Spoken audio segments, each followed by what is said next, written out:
Whispers coming to you live on a little message on Google Plus. I call it Era Unknown, which is, I find, a truly interesting article on Google Plus.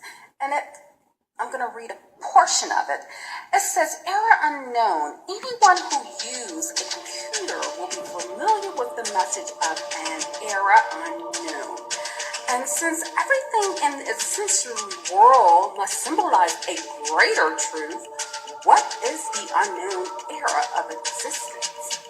The era is that as a race, we lost touch with our original nature and become slaves to progress and the human condition of unhappiness. Despite ever conceivable comfort and convenience, man and woman are still emotionally violated and discontent in the pursuit of an idea that can never be realized. The brutality of this is something sometimes sensed in everyday affairs with stress of trying to meet deadlines or emotional conflicts that seems never-ending and impossible to resolve. The era unknown in the mind, which humanity assumed to be ultimately functions of intelligence, this erroneous assumption is compounded by science and the world's most brilliant minds, which, despite the most concerned efforts, are unable to establish a universal truth that is demonstrable to all. The major stumbling blocks is the mind is an effect of a higher intelligence, and as such is unable to realize its original source. And as an instrument of assessment, the mind is necessary to make sense of the practical world and participate in the experience of the human affairs. But when the mind focuses on formless inter-life, it's powerless to perceive the causal reality as a direct experience and can only at best formulate a synthesis of the past knowledge to validate its findings in the present.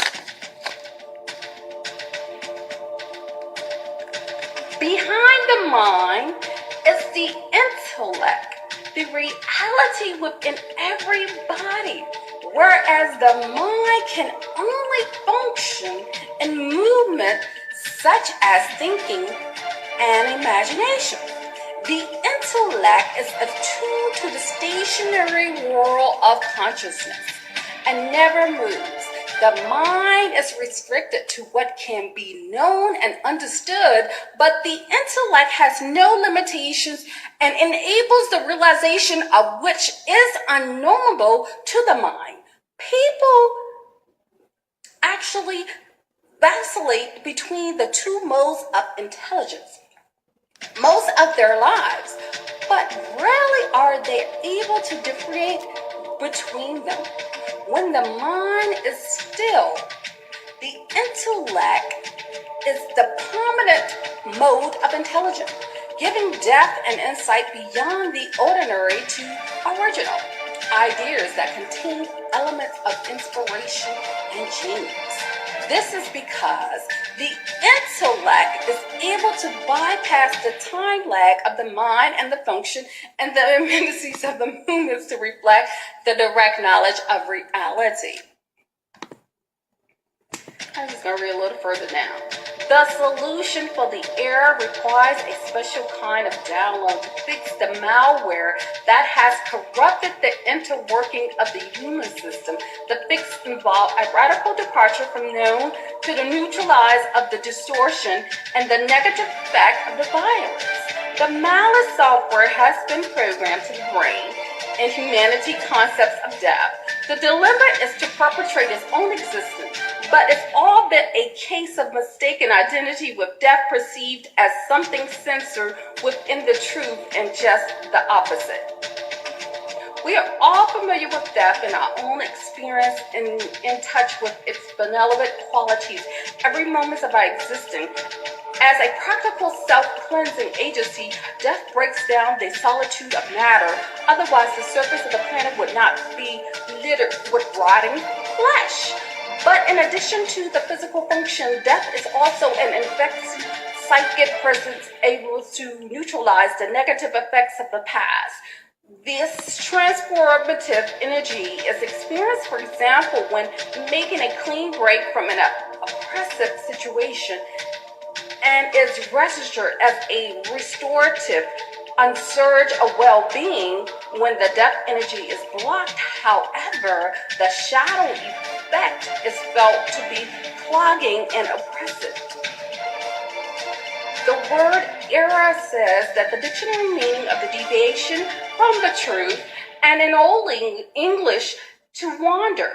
Astrology and the planets are known as wanderers, and combined with the constellation of the stars to influence the human affair and the evolution of life on Earth. Human beings have wandered so far out into time and existence that as a race we are now immersed in a universal psychosis which is spreading across the globe as a virus of fear and heightened anxiety. The era unknown is that for human beings to function at all full potential necessity, the depth of every last moment. And since we cling to the past and relieve our experience in the memory, the past becomes absurd and the psychic resistance in the interharmony of life.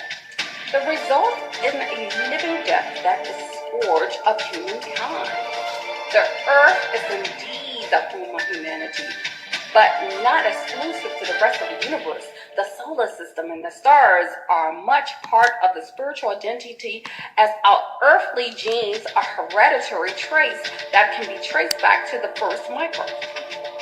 The purpose of life on earth is to cosmically conscious, which means to be able to participate in the universal evolution of all life, whereas it may appear, and at the present, it's only physical death, and humanity contributes to the spiritually profound cosmic evolution. Death releases their attachment to the world and the essence of their life experiences and disseminates into space, even to the most distant star, but to the degree that the grip binds us to rationality of the mind and can be transcended, it's possible to release aspects of the cosmic while alive. This is the next phase of the human evolution. This is the words of an article that I'm reading from my Google Plus site.